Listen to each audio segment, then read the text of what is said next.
नमस्कार, स्वागत असा तुमचा कोकणी कारनामे या यूट्यूब चॅनलवरती. तर हे असा माझो विस्टाडोम या कोचमधलो पहिलो प्रवास कोकण रेल्वेचो. तर हे आम्ही असा थेरेबाजपणा करीत व्हिडिओ घेत होते. पूर्ण डब्यात मी एकटाच इकडून तिकडे तिकडून इकडे नाचान हे असे शिटी फिरून पूर्ण प्रवासाचा आनंद लुटत होते. जो धरूक बैलांका जेवढा वजा ओढूचा लागत असा तसा माका या फिरवताना वाटत होता. फिरवताना लय जड येत होते ते. तरी पण मी काय खेळाचा सोडलं नाही, खेळतच होते. बाकीचे सगळे बघा किती सगळे सभ्य लोक आपापले फोन आणि लॅपटॉप घेऊन कामं करीत होते. मी पण माझं फोन घेऊन माझं काम करीत होते व्हिडिओ बनवचा. त्यांना डिस्टर्ब होत होता असात माहिती नाही, पण मी माझं कामच करीत होते. ह्या पण कामच आहे एक प्रकारचा. आता ह्या बघा कसा पिळ वाटतं येतं बघा. सरळ ते फिरू झेपत नाही, जड पडतं ते फिरवताना. पण मजा येता, आरामात असा झोपान जावक मिळता. हे तशी सीट ॲडजस्ट करा, हे तसे शिटी फिरवा बसा. ना फेरीवाल्यांची कटकट ना कोणाची कटकट.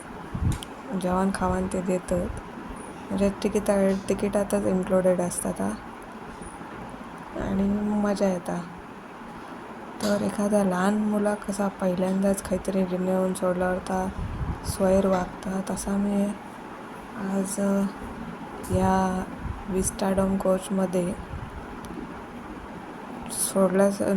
सोडलेल्या लहान मुलासारख्या स्वैर वागत होते आणि मजा घेत होते. खूप मजा येतात. तुम्ही पण जावा आणि खराच एन्जॉय करा. माझो पूर्ण व्हिडिओ कोकणी कारनामे या यूट्यूब चॅनलवरती अवेलेबल असा, तर तो तुम्ही बघा. आवडल्यास माझं चॅनल लाईक करा, सबस्क्राईब करा.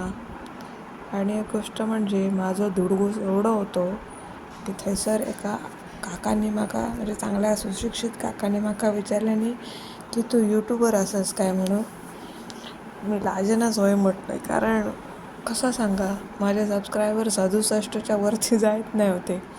आणि त्याने माका हिंदीत विचारल्याने, तर माका हिंदीत 67ला काय म्हणतं ते 8वीपर्यंत वेळ लागलो. म्हणून मी फक्त दात काढून दाखवलं आणि गप्पच ठेवलं खाली मान घालून.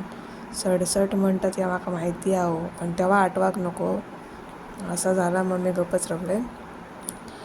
असं मानेन होय म्हटलंय. अभिमानानं होय म्हणणे एवढे सबस्क्रायबर माझे अजून झाले नाहीत.